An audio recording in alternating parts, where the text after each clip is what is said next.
certiorari with the Davidson County Chancery Circuit Court. Your appeal must be filed within 60 days of the date of entry of the Commission's decision. We advise that you seek your own independent legal advice to ensure your appeal is filed in a timely manner and all procedural requirements have been met. Do I have a motion for approval of today's agenda? Have a first, a second. All in favor say aye. Aye. Approval of the minutes from the meeting of August 11th, 2014. Do I have a motion? So moved. So moved. Second? Second. All in favor say aye. Aye. All right. Rules for public hearing. Keep comments to 3 minutes or less. Each person representing will be expected to offer new information that has not been made previously. Once the public hearing has been closed, no additional comments will be heard unless the public hearing is officially reopened. Now, on new business, I would like to put this over to Chip, but before we start, I appreciate Council Lady Gilmore being here with us today. Thank you. Didn't recognize you earlier. Chip, on new business, these 3 items here. Yeah, we can go through them one at a time. I do already know that I'm going to request a deferral on behalf of some of the people involved on all 3 of these items. But at the same time, I would like to go through at least numbers 1 and 2 and let some of the folks here be heard. Okay. Maybe save them a trip out here next time. So let's start with this Van Buren parking, if you don't mind. Yes, sir. Item number 1. Yes. We had a request to check into some parking over in this area based on the width of the street. We had a complaint that it was hard to get through the road when people are parked on the side. And according to Metro Code 1240-070, if the roadway is 20 feet or less, you're not supposed to be parking on either side of the road. And in this case, it's hard to see from the picture you're looking at, but where that silver car is a bay, it's a parking bay. We're okay with that. You're not on the black travel way, the blacktop.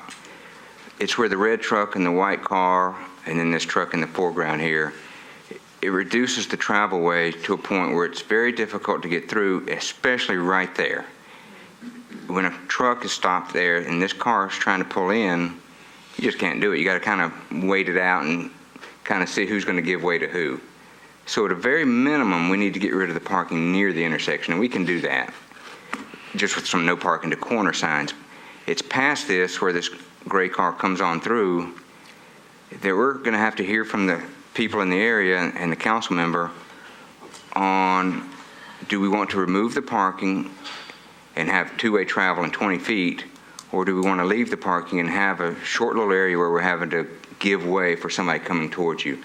And so that the houses to the right of the picture, now to the left of the picture, they use that parking for, now it's back on the right, now it's back on the left. Thanks, Corby. They do use their parking. So we've got a little sticky situation here. We do not want to reduce parking in this area. It's hard to find parking anyway. But when we narrow the road and have people going around each other like this, it's something we have to consider prohibiting parking, especially if you had an emergency where you needed to get an ambulance through there. We're talking 200 or 300 feet. It's no big deal. Somebody could back out of the way, but that's what we're going to be hearing some today and maybe get a deferral for till next month. And with that, we could hear from anyone here. Chip, may I ask a question? This problem is not unique to this this particular street in Nashville. Do these requests do they have to come from a resident? Because I can think of other streets where there's a very similar issue. I'm sure all of us can. How does this percolate up? How does one get action? When we become aware of it, whether it's through us driving around ourselves, we write it up and take a look at it, whether you tell me after the meeting or somebody calls in, that's what always starts it. In this area, part of this roadway did get these parking bays, so that problem went away for 3/4 of the road, all the way over to, probably over to 3rd. This is 5th Avenue here we're looking at. So it comes in many ways. Somebody will call in and just say, man, I got stuck, or 12th Avenue South. We have that issue right there right now with all the valets and parking, and I heard recently that an ambulance couldn't get through there. So that's coming back before us soon too. So to answer your question, they come from all over. It's just something as a city, we've grown, and now we're trying to tackle some of them as they come. I have a question. So on the north side of that street, we have those those cuts for parking. And I'm very familiar with this particular neighborhood. And there are similar issues, not only just on this street, as you mentioned, on other streets. What can we do more long-term to not completely rid the street of the parking? Because, like you said, the residents do use it, but rather do something to allow traffic to flow more freely and still keep some of the parking, rather that's doing the curb cuts or kind of doing a situation similar to what we did on Hume Street, which is put some no parking from this sign back to the intersection so that traffic can flow more freely off of that main intersection, which I think is 5th, onto Van Buren without having cars having to bag back and pull forward. Because it seems like the turn is the real issue if there's a line there. Because if we can go back to that picture. I think our computer froze up in just 1 second. Technology, I tell you. But anyway, there was, I believe, like a Ford small SUV parked there in that video that was showing that was pretty closely parked to the intersection.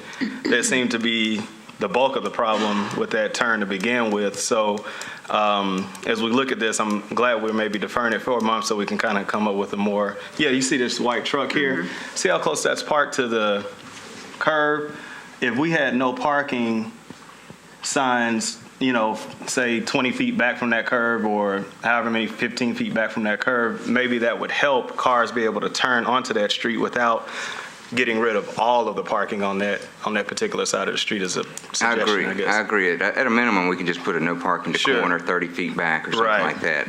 And also at that corner where you see you have the cutaway for that, could that corner not be cut away some? Or is that private property where the tree is and the shrubs there, between the sidewalk and the street?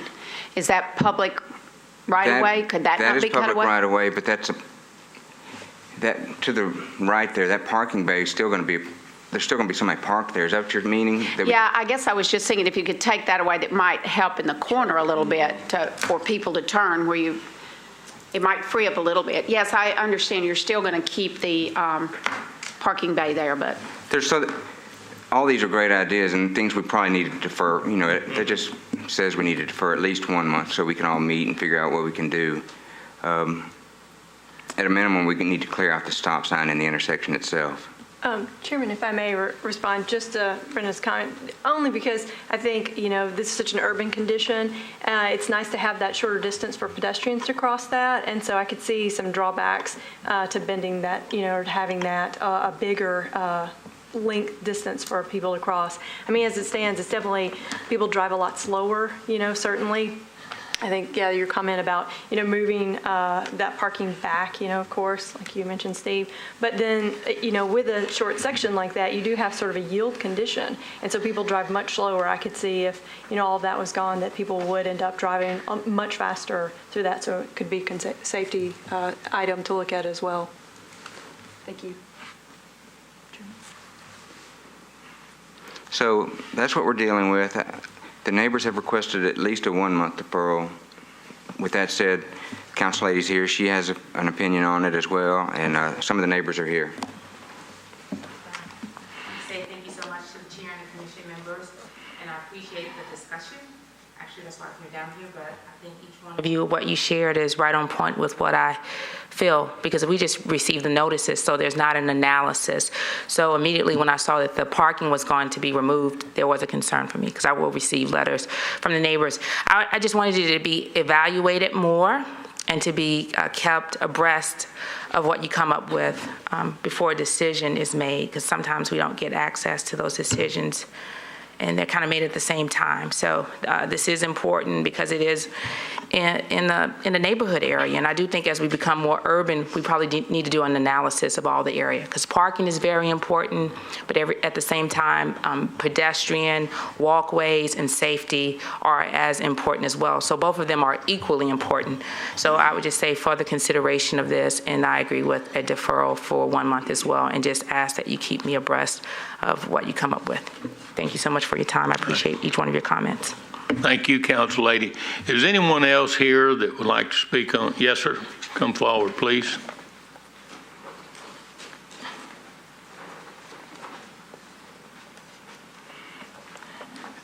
Hi, my name is Rob Arp, and I live at 427 Van Buren. And really, the main thing is I just wanted to request a deferment because we do have a neighborhood association. A couple of those members, including the president, is out of town right now, and we just haven't had time to look it over and evaluate it. A lot of the kind of alternate ideas, I think, are good ones. I would also, just living there for 12 years and some observations in terms of some alternates that might work, perhaps making that a one-way street might help to move traffic a little bit better there. Or even, we have our rush hour. That video was shot during the Van Buren rush hour, if you will. And so, perhaps, an 8:30 to 5:30 prohibition might be in order, might be a little bit easier for us to swallow as neighbors versus a complete prohibition, which would really create a lot of parking problems. And I think ultimately strife between the neighbors, because we would end up parking in front of other people's homes in those bays and stuff, and people don't like that. I don't know why.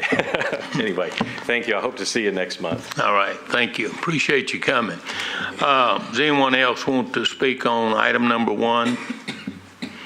All right, Chip, you want to go through all 3 of them before we defer them all? No, let's do one at a time, but I do want to clarify that we're talking, there were some letters that went out that were misworded, and it said no parking on both sides of the road from 4th to 5th. We're really talking about that one side of the road from the alley to 5th, just so everybody knows. I think we all do. Just want to put that on the record. Okay. And I think we ought to defer one at a time if that's, because the next one you might not want to. All right. I make a motion to defer the no parking or the prohibition of parking on the south side of Van Buren for 1 month. Okay, do I hear a second? Have a second. All in favor say aye. Aye. All right. Item number 2, Chip, authorize no trucks over 8 tons on Michigan Avenue, 46th Avenue North to 44th Avenue North. Yeah, I'll go through this one quickly. Also, I do want to defer at the request of the gentleman that will be mostly affected from this, if this was changed, the owner of the lumber company you see on the right in the picture. We have visited this before when we had to decide whether to prohibit trucks on Georgia. I don't know if you remember that. This is the same area of town. So you see Michigan with the blue dots on it, kind of the top of the blue square. That is the section we're talking about, the northern part of the blue route. You can see Michigan's already prohibited up to that point, Illinois, Indiana, all of them are prohibited, and Georgia's at the bottom there. Right now, the blue dashed line is the route taken by these lumber trucks that come in and out of the lumber company. We've got a request to close Michigan Avenue for truck traffic, which would put the trucks on the gold route over to 51st, up to Centennial, and down 44th. It's an additional 1.25 miles, give or take. We're going to have to tackle 51st itself at some point down the road, but this is the route for today anyway that's being proposed. Like I said, sometimes down the road, 51st wants to prohibit trucks there too, but we'll get there. The reason being, Corby, do you have the pictures also? The reason being, this road is another very narrow road, 20 feet, and you've got these trucks trying to turn down Michigan, and they just can't make the turn. We've got radius issues with the turn itself. It's not a choice that I'm trying to make on my own. It's just physically very difficult for these trucks to do it without driving over the sidewalk or making cars move or other safety components. Here's the scientific way we look at it, if you will. This is a 50-foot truck trying to make the turn, and it can make it if there were no cars parked on the north side. Now, in reality, the truck's probably going to swing out a little further than that and probably make it a little cleaner than that, but that's the kind of thing we look at when we decide if it's too narrow. Now, for a 60-foot truck, 65, go back one, Corby. That's the one that just can't make the turn physically. And when we do these turning radii analysis, we're not supposed to factor in that the guy can swing out to his left before cutting back to the right. We're supposed to stay in the lane as best we can when we decide whether we're going to prohibit trucks. So this is the justification that we're coming in here with. Like everything else, we want to hear from the company owner and the people opposed to that recommendation. And the argument he's not ready to make his argument today, but we're here to start the discussion. Okay. All in favor? Does anyone here would like to speak on that? Okay. I'd like to hear public comment. Okay. Come forward, please. Give us your name and address, please.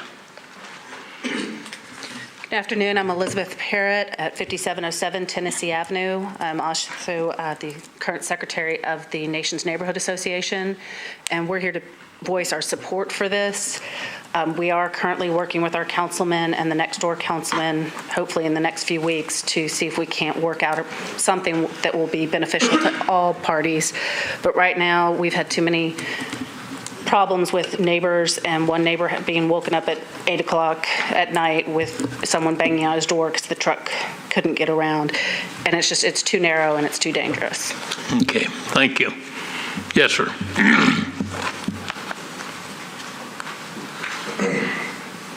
Good afternoon. My name is Chuck Smith. I'm with Travis Electric. Our company resides on the north side of 44th and Michigan. If you look at the pictures earlier, all the trucks that we have to unload on the north side. We don't have access to the east side of the road, so we have to bring trucks in and out. We've been there for years, actually for 50 years. We've been on that corner, and the only way that we can offload our trucks is that we have to either bring them in from the east side and go down Michigan, or come in from 46 and go east on Michigan so that we can offload. That's the only way we can offload into our property. So, and we get on an average 5 to 6 trucks a week. You know, it's not major, but it would impact our business if you were to change that directional flow. Hey, just for clarification, Corby, could you pull up Google? Yeah, we actually own, if you look at the property, we own everything between us and Contractors Tile. We own everything from 44th to 44th. So we're only talking about a block of homes that are actually there. We own the property from 45th to 46. So, Chip, is there parking allowed on that street? it is. Currently there is. It doesn't need to be, though. They're actually parking in our parking lot right now. So based on having been over there in the Google and the picture that you show, most of the houses tend to have driveways. I'm sure this is something that the neighbors are discussing.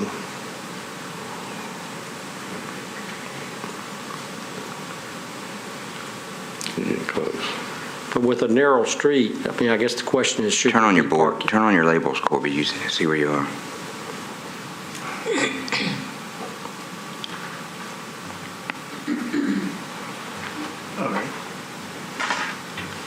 The white building is us. Yeah, that white building. We're the white building right there. That's us. If you'll notice, right. So we have everything from 44th all the way down to the first house, which is 45th actually. And you can only unload where? Well, if you see on the south side of our building is the only place we could actually unload trucks. We have a big parking area there that we drive the trucks in, not on the street. We actually pull them into our parking area and offload. Yeah, it's kind of hard to see. There you go. You see that parking area you're looking at right there where the stripe is, that's our parking area. And we usually put our trucks in that parking area and offload right there. The problem is it's to get them back out on 44th would be difficult if we were to pull them in and try to back them back into 44th.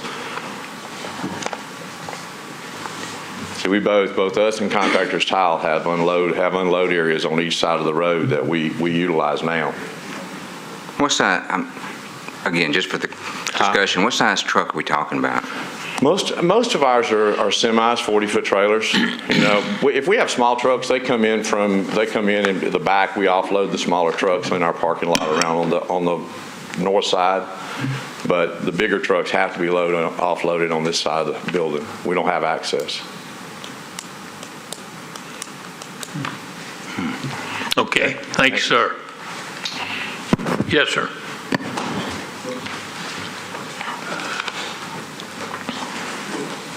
Hey, my name's Andrew Rice. I live on 4525 Michigan, or the corner. If you guys could bring that photo back up where it maybe showed where that truck was coming. Maybe give you guys a little bit better idea what's, yeah, okay. And I understand the Travis Electric. I mean, it's an issue. I rode around the neighborhood, and there's no easy way that I've seen to get a truck there. We built this house in November and moved in. They didn't put a stop sign in probably for 2 or 3 months. And at first, we didn't really notice an issue. I'm gone a lot. I came home one day, the first time I noticed something was I had truck tracks. I had just put sod in a sprinkler system. I had truck tracks through my yard. It had completely ripped my sprinkler system. It cost me $1,100. Was it an 18-wheeler? More than likely. Do I know that? No, I wasn't home. I've had car damage on the back left side of my car. Did I see it happen? No, but it's starting to recur. One of the issues is we get knocks on the door from 7 a.m. to 9:30. Well, not 9:30, but 7:30 at night. It's not every day, but it's weekly. And we get it's beat on the door. The last straw was about a month ago. A guy beat on our door, cursed my wife out, called her a lot of names. And I don't really know what to do. As you guys can see, it's a changing neighborhood. There's houses going up all the time. There's always cars parked. There's no parking. People park on the street. I don't have a drive slip, as you can see, because the general contractor that built my house told me something about the easeway or whatever. They couldn't put it there. I don't know if that was a city rule. I'm not sure. I have nowhere to park. That's my parking slip. As you can see, I drive all the way on the sidewalk just to appease the truck so they don't beat on my door. It still happens. Other issue is on the other side I can park there, but 90% of the time my neighbors are parked there because they don't realize that's the only parking space I have. I have a single drive slip on the backside that my wife uses, and I'm out of town 25 days a month, so I don't park there because she would have to get out and move my car every day. So other than that, I mean, it's a residential neighborhood, but I feel like we're like ground force one for an industrial boulevard. It's just there's kids playing, and with the truck that turned over a couple of weeks ago and blew up, it's just something's going to happen, and I'm not sure what the answer is, but it's an issue. Damage to my property, the beating on the doors. It's kind of annoying when you're trying to settle into a new home, and every time I come home, I got something to deal with. Do you have something? Which house? That's me. I took that picture. That's my bedroom. I walked out. On the railing is yours? Yeah, and yes, sir. What happened with this guy is I always move my car. I'm not ever, I don't yell, but I always move my car. I actually didn't that morning because I had been emailing the city and I wanted them to see, so I took videos of it. This guy backs out. He knocks on my door first. I don't answer. I just wanted to see what he would do. He backs back down 46, drives straight into my neighbor's driveway right there across the street. This is amateur footage, by the way. It's about 7 in the morning. I'm just waking up. Are you parked in the driveway or on the street? I am parked in my parking. Everybody else has a driveway on that street but me. Oh. Everybody. Oh, yes. So he's trying to, this is the second video where he had made it through, but prior to that, maybe not. Okay, he makes it. The previous video is another one. He backs back down and he pulls in the Trey's driveway right there, which is he's got cracks all around the bottom of his driveway. He's got a pretty new house. I assume it's from trucks, heavy trucks, but he got an 18-wheeler with lumber pulling up this guy's driveway at 7:30 in the morning and then backing back down. And it's kind of funny to actually watch them Lego it together to see how they're going to do it. If there's not a truck or a car parked on the opposite side of the street, they make it every time. Problem is, there's 2 houses going up right there. Because people in our neighborhood, they're not building 1 house, they're building 2 houses, which is making it more congested. There's no parking, and everybody's putting 2 houses on where 1 lot should be. So it's just going to get worse when that house is built, because there's going to be more cars parked there. And then the house 2 down for that's another lot, they're starting on that one in like 2 months. So it's going to be at minimum 8 more cars on our street that aren't there now. So I guess that's my 2 cents spiel. Thank you. All right, thank you. Anyone else? Yes, sir.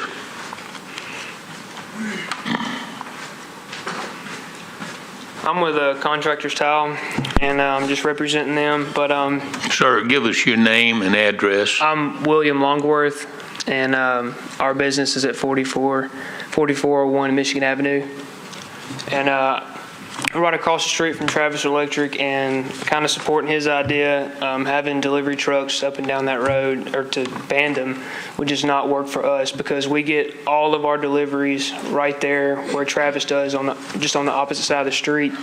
And I know that they could probably pull in right there on 44th Avenue on the other side of our building. Like if you were to go down that road and take a right, I mean, most of our trucks that we get deliveries from are tractor trailer trucks, and well over 16,000 pounds. And we don't have like a tractor trailer can't back up to our concrete docks, because it's not made for unloading tractor trailers. It's only made for unloading like 3/4 ton pickup trucks and stuff like that. So I don't know what the OSHA rules are for taking heavy material up and down ramps either, because we do have a ramp on the other side of the building, but you can't take heavy material up a ramp with a forklift. It's just not safe. So that's why we unload all of our material right there where those 2 big bay doors are on the right. It's just flat, it's easier, and it's only access to get material in and out of our building, especially heavy material. So, I don't know what the ideas are about widening the road so the tractor trailers can make the turns, or I'm not sure what you can come up with, but that's kind of my 2 cents. All right. That's only way for us. Thank you, sir. I do have a question before you walk away, sorry. About how many trips are you talking about? We probably get around, on a good week, probably 4 trucks a week. Okay. And they're all filled with stone and granite. I mean, a slab weighs 1,200 pounds, and if we get, over 25 of them, which is pretty common, you're well over 16,000 pounds, and they come on tractor trailer trucks. And how long have you been in that location? 50 years. We started our business in 1962, so 50 plus. We've been there for a while. My grandfather started it, and Dad did it, and now me and my brother are doing it. So it's just a 3rd generation thing, and we're proud to be there. Thank you. Anybody else have any questions? Mr. Chairman. Yes, sir. Chip, what's the width of the street there, and do you know anything about what the easements are? I don't know what the right-of-way is or the easements. Now, where they're talking is open, you can see that. Where they're building these houses, it used to be... Yeah, that's what it relates to, is where the houses are being built. That's measuring out on Google is about 22-ish. But there's all kinds of area they can use off the road there. But back down to this, go down towards the houses, Corby. That's where we're talking about. It's about the same width. It just appears and feels so much tighter, 20 feet, 20 and a half feet, with parking and mailboxes all right up on the road. So it appears that much more narrow than even down there. It's open. What happened is this used to be just a field, and they built all these houses, and so these trucks could make that turn by kind of going up in the field and coming back down and moving on. Progress introduces this kind of thing. So again, a sticky situation that we have to figure out as a group. Any more questions? Closing the public hearing. I wouldn't make a comment. Okay. With the alleys here too, I think it's a planning issue where we've got, access for parking in the back that would, provide some off-street parking, but yet then there's that condition where it's parking on the street too, and you've got both. I think where there's alleys, that really should be encouraged, is to have that instead of having both parking in the front and parking in the back for alleys. Okay. Commissioners? Okay. Yes, sir. Sorry, I made one quick point. Two things. One, they were paving that corner where they make the turn last week. The police officer told me it's from all the damage from the trucks.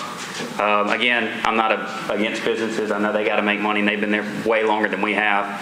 But it's an issue it's damaging the roads, and I had another point, but I forgot it. So. Yes, sir. I just want to make sure. Right here at this corner, that's your property, right? That is my property. Okay. And so this drive right here that we're looking at, that's the drive that you have. Which drive? Wait. You see that? I see concrete slab. No, on the back side. Yeah. Back side. Okay. What you see is that is a single slip car garage where my wife goes in. That's where she parks. Mm-hmm. As I said, I travel 25 days a week for, a month, so I'm gone a lot. As you see, there's another house built right on top of mine behind there. I would love to park in that alley. Have no access to it. Oh, okay. So that is, okay. So my parking is right there. As you see, I don't have, I wanted a parking slip, but was told I couldn't get one. So I basically just graveled out to the left of the street there to make it look clean.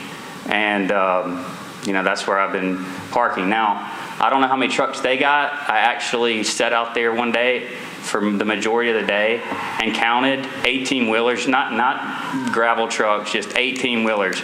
And I counted, before I got tired, 17 that day. I was out there for hours.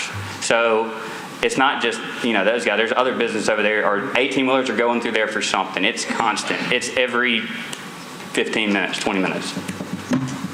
I don't know where they're going, but they're not all going to Travis, because usually they'll say Travis, and I kind of keep up with who's doing what. A lot of them seem to be going to the lumberyard. All of them go to the lumberyard. So. Okay. Sir, how many cars can you park in that area where your driveway is? If I pulled in right to the garage, you can park a car in the garage. I drive a little bitty car. If I had a truck, if you had one of those extended thingies, probably one. But two mid-sized cars, you could butt them up right there. Again, the issue is my wife, the neighborhood, as you know, is changing. It's transitioning from a bad neighborhood to a good neighborhood. We got the garage for that reason. The break-ins are bad. So my wife keeps her car in that garage for that fact. Every one of my neighbors has been broken into but me. So it's not logistical for me to put my car anywhere else, because every morning she's going to have to get up, move my car back around, drive her car around to the front, park it, get in my car, drive it back to the driveway, and when she gets home from work, she's going to have to do the same thing. She's going to have to do a car dance. So it would have been nice if we could have had a driveway slip there. That would probably alleviate some of this. But I still think people would be parking on either side of the street regardless. So it's an issue, and like I said, I drove around. I don't really see a cheap way to fix it. Okay. Thank you, sir. Yes, sir. Just one other contingent. We have, on a regular basis, 7 to 10 cars parking in our lot every day. If you look at Google right now, there's 5 in our lot right now. So, we don't mind. We actually we don't care if they park there. If you look, I take it back. There is 5. 1, 2, 3, there's 4. There's 5. And we don't care. As long as they don't block our gates, they can park right there if they want to. Then you too, you're welcome. If you back up, you can see somebody's in my spot. Yeah, we don't care. We don't care. It's just they're fine with parking in ours if they like. Okay. Mine, I don't ever complain. All right. I have pulled in where I have to know where to park in my house. Okay. All right. Thank you. Ma'am, did you want to say something?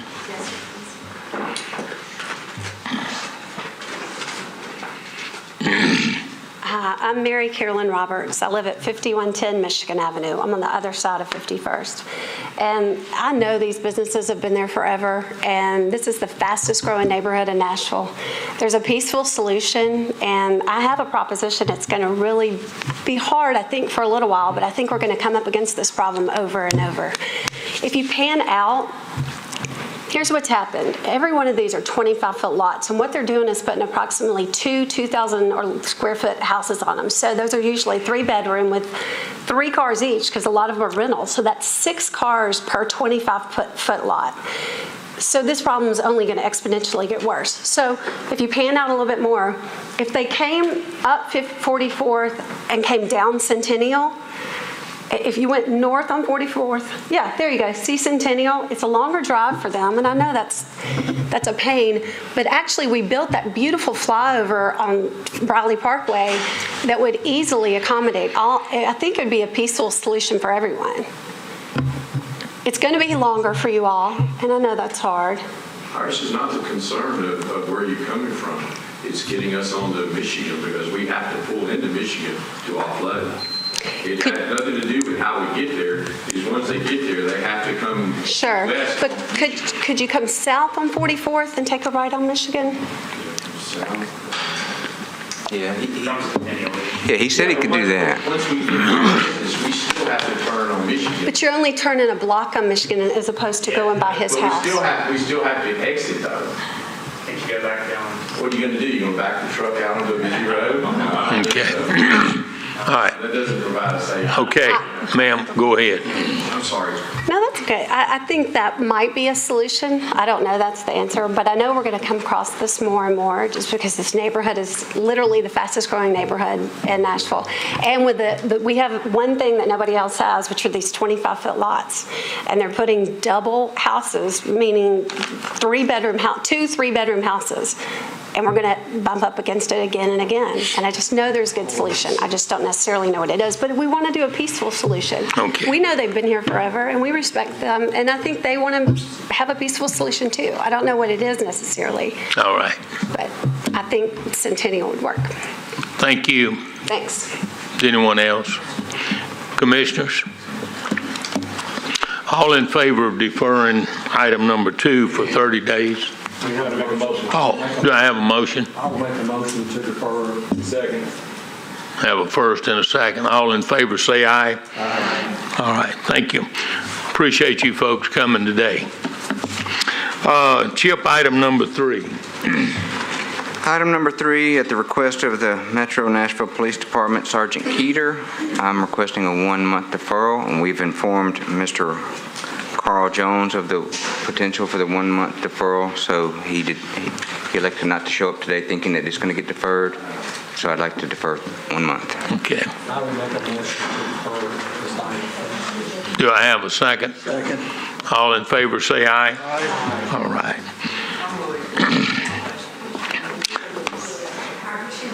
Items on the consent agenda will be voted on at a single time.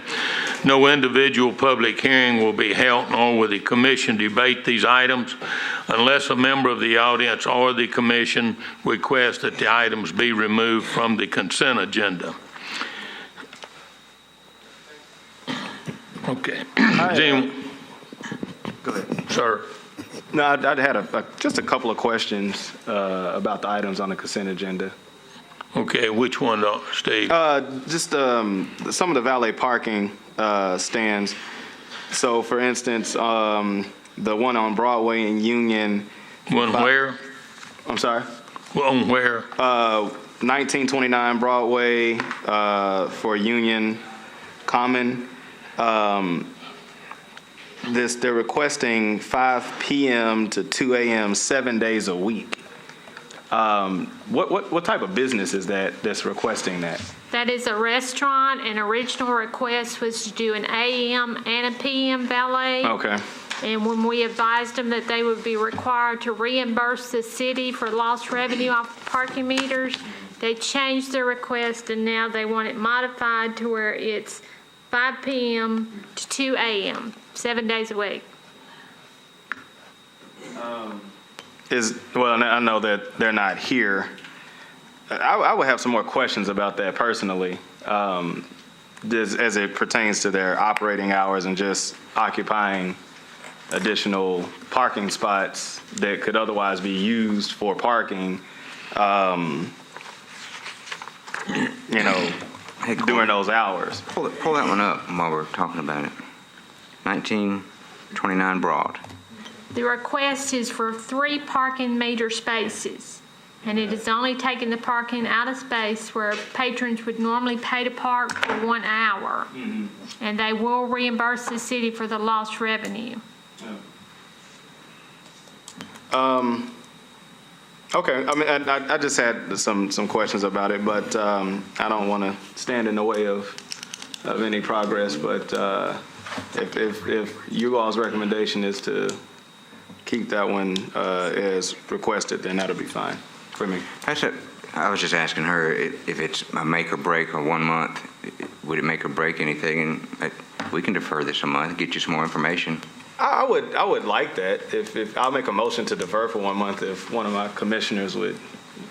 Is this the new building that's been built there in that little triangle?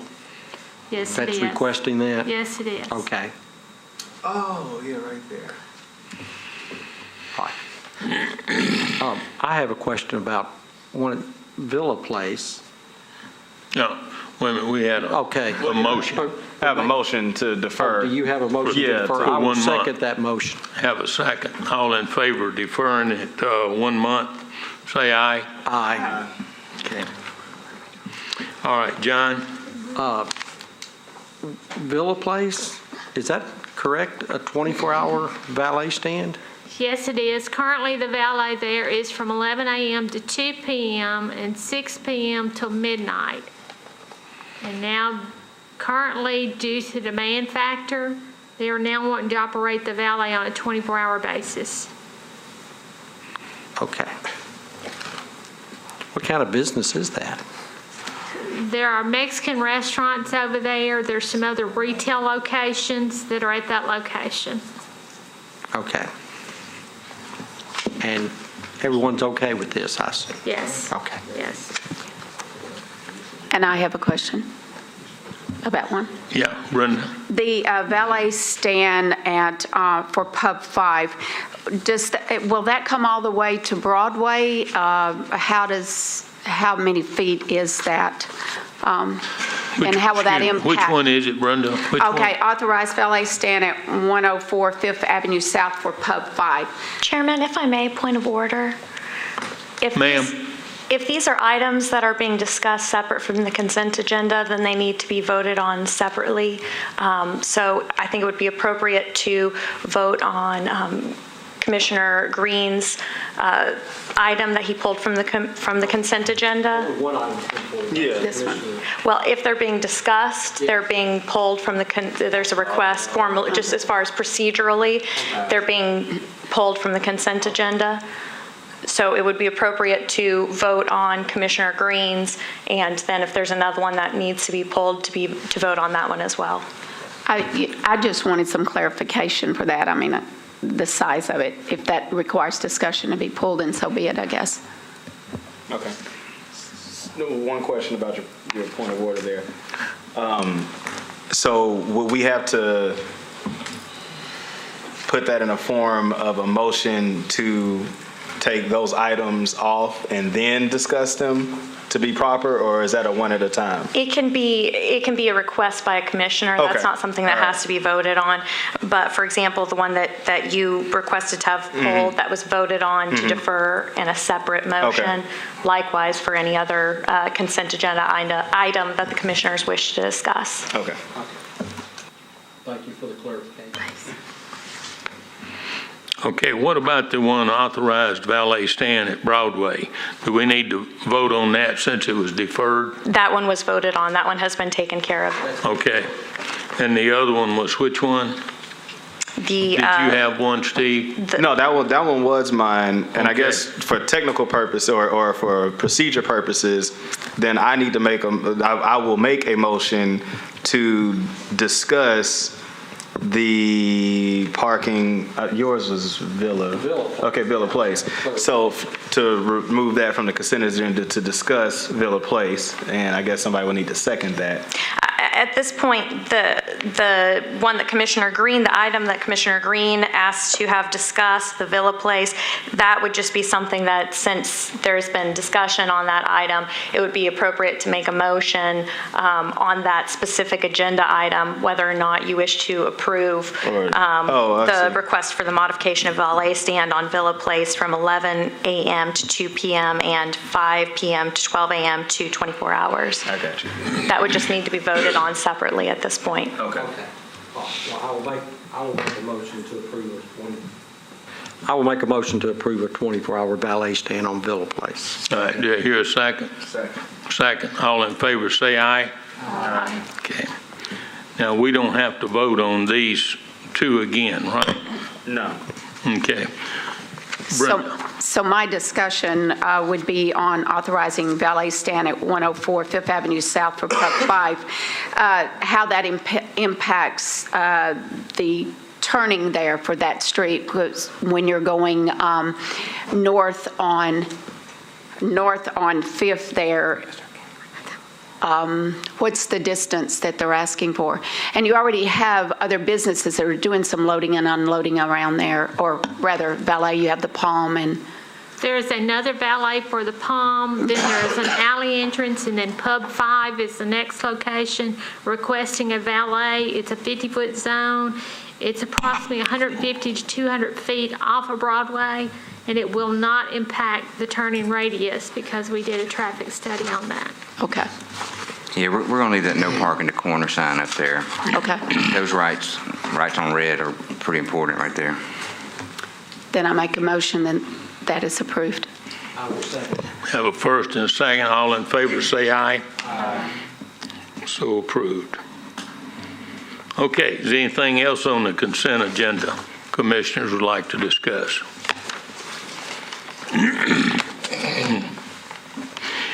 All right, proposal number 201-14M 011 AB 001, a request to abandon a portion of 42nd Avenue North, easement and utilities to be retained, adjacent to property located at 700 42nd Avenue North, requested by Michael J. Reagan, applicant.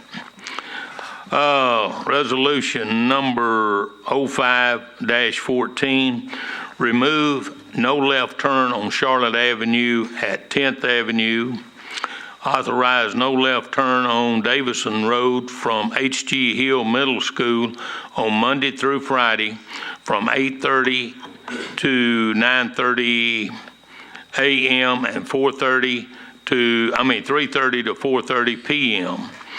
At hours of 11 a.m. to 3 p.m. Existing valet stand at 303 DeMurmlin, currently 5 p.m. to 12 a.m. requested by H. Authorized valet stand at 1121 5th Avenue North for Shiloh at 11 a.m. to 2 p.m. Sundays, 5 p.m. to 12 a.m. 7 days a week. Authorized valet stand at 404 12th Avenue South for 404 Kitchen 24/7. Modify the tour bus space on 7th Avenue North to tour bus and taxi stand. Authorized taxi stand on the east side of 4th Avenue South, north of Peabody, approximately 100 feet in length. Authorized 2-hour parking meters on Glebe Street from Overton Avenue to 9th Avenue South. Authorized stop sign on Neely's Chase Drive at Rockwood Avenue. Authorized stop sign on Bonner Avenue at Eden Avenue. Remove traffic signal at 46th Avenue North and Murphy Road. Change in records only. Tell me what that means, Chip. That means that signal is in our official schedule book, the legal document that we keep at our office of all these prohibitions you guys pass And right now, there's still a signal showing at 46th and Murphy. Well, we've turned that into a roundabout, and so that Okay. signal needs to be scratched from the books. All right, thank you. Authorized loading zone on 46th Avenue North and Murphy Road from 8:30 through 4 p.m. Monday through Friday, change in records only. Authorized no parking on the west side of Sureguard Way. Change loading zone to valet zone on 20th Avenue North at South Street Restaurant. Modify 1 hour parking to 2 hour parking on both sides of Clearview from South 11th Street, 100 feet west of South 11th Street. Do I have a motion? I need to clear up a typo. Under the Davidson Road, second item, the second bullet, it's turning from Davidson into H.G. Hill.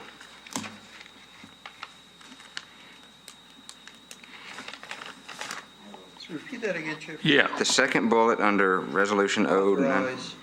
no left turn from Davidson Road into H.G. Oh, Mill. from, okay. All right, I'll make a motion to approve the consent agenda as it's been corrected. Do I hear a second? Second. Have a second. We have to have a hand vote on these. All in favor, raise your right hand. All right, thank you. Anything else, Chip? Diane? Nothing. All right. I have one question. Yes, sir. If you could inform me, these restaurants pay a fee, per se, whatever it is, if they take up a meter? The valet company pays for lost revenue if it is a meter. All right, that, Other than that, they pay the annual fee for a valet zone, plus there is an operator's license fee that they pay. and that would be 24/7 Yes. if they do it, Yes. even in the darkest of night? No, just, If they decide to operate a valet Okay. during those hours, yes. One more question. How do you determine what that fee is if they take up, say, 3 meters? Currently, based on the revenue rates or based on the hourly operations for parking meters, it's either $1.50 an hour or $1 an hour, depending on how many hours they take it out of service, times 6 days a week, times 50 weeks a year. Okay, all right, thank That's you. how we calculate. Yeah. All right, Captain? Motion to adjourn. Have a motion to adjourn. Do I have a second? I second. Thank you, sir. sounds good. All right. See everyone next month. That was longer than I thought. What's the matter with you?